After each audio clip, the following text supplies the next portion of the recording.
All right. The 4th day of December. As promised, the prince summoned Miranda and Chloe to the unveiling of the model for his new palace. Are you ready? The prince asked, holding one corner of the satin cloth that covered it. Yes, yes, replied Chloe impatiently.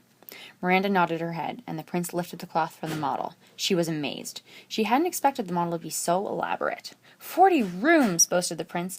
Over here is the indoor swimming pool, complete with dolphins. The prince pointed to the recording studio on the 2nd floor. In the east wing there was a video game arcade, and the west wing a pizza parlor. All the hallways had mini golf putting greens along the sides, and instead of stairs, there were escalators. It looks more like a shopping mall than a palace, Chloe grumbled. There are still some kinks to be worked out, but generally I think it's pretty good for a first effort, the prince said, ignoring Chloe's criticism. What are you going to call it? Miranda asked. Well, since this is December, I think I'll call it the Christmas Palace.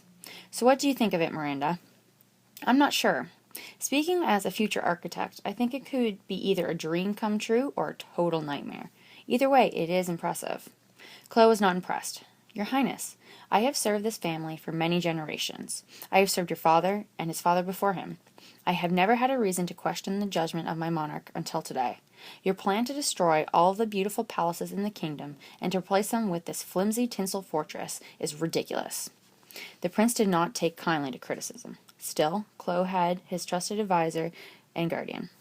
I admit it has some rough spots, but you can tidy it up with your magic, Chloe, the prince said, grinning. You don't understand, your highness. I must disobey you. I will not build this palace. The prince was no longer grinning. He didn't know what to say, so he ended up saying the wrong thing. If you won't build my new palace, I will confine you to your rooms. You are now under house arrest. So be it, Chloe said, and prepared to leave the room. And don't go getting any ideas about casting a spell over me to make me change my mind, the prince shouted.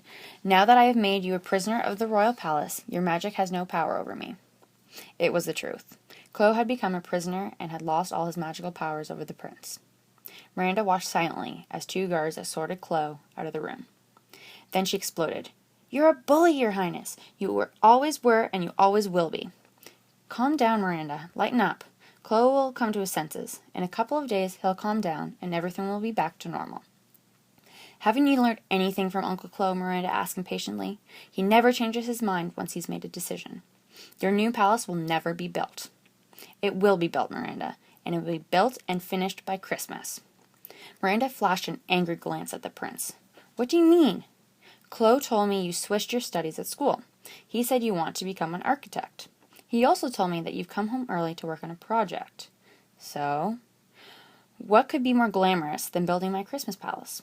When you go back to school, all the other students will be green with envy. Miranda's heart began to pound. It was true. Building the prince's Christmas palace would certainly be more of a challenge than redecorating the Nice palace. The idea kind of excited her. But then she remembered her uncle. She could never go against his wishes, and this she told the prince. The prince regarded Miranda for a long moment before answering. If you don't build my new palace, I'll put you under house arrest too, and you'll never become an architect. Do you understand? Miranda understood all too well. Very well, your highness. I'll do your bidding, she said formally. I'll build your new palace, but under one condition. And what might that be? The prince said with a smirk. You give me permission to say what's on my mind. Fire away. And fire away she did. You're all those things the people in the kingdom whisper about you, only worse. You're a tyrant. You haven't changed one bit since I saw you last, she said, pausing to catch her breath. Do you remember all those times we played hopscotch when we were kids? I let you win so you wouldn't howl like a baby and wet your royal drawers when you lost. The prince was not happy. No one had ever spoken to him like that before. He looked at his model of the Christmas palace. It no longer looked as grand or exciting as it had earlier that day. The prince took the magic compass from his pocket. He set the arrow over the orange palace on the dial and snapped the compass shut.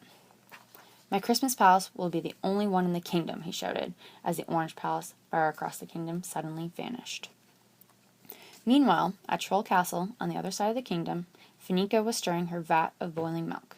She was hoping to get a glimpse of the niece child who had been thinking about trolls the night before. Do you see him? Archibald asked, still excited about the possibility of guests visiting the castle. No, he hasn't been thinking about us all day, but soon. I'll just sit here and wait. And Fanica waited. She waited all day, watching the bubbles in her vat of boiling milk, looking for a sign of the niece who could lead her to the Nice palace.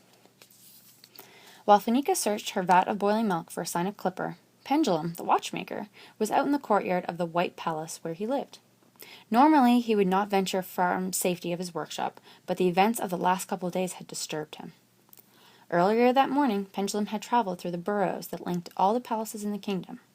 When the nieces traveled underground, the trolls couldn't see them, remember? He liked to visit the empty palaces, which were filled with old broken clocks and many useful parts.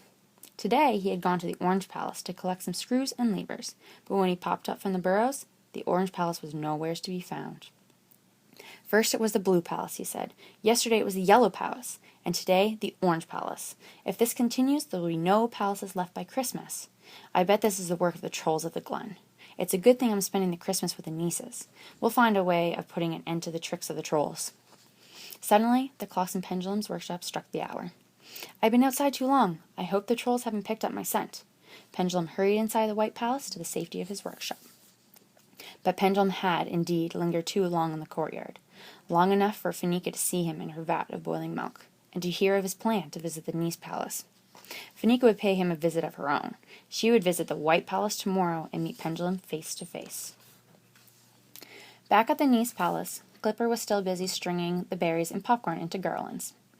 "It is tomorrow that Uncle Pendulum comes to visit, right?" Clipper asked for the 10th time that day. "Yes, Clipper," Chandra answered patiently, "but there are still a dozen things to do.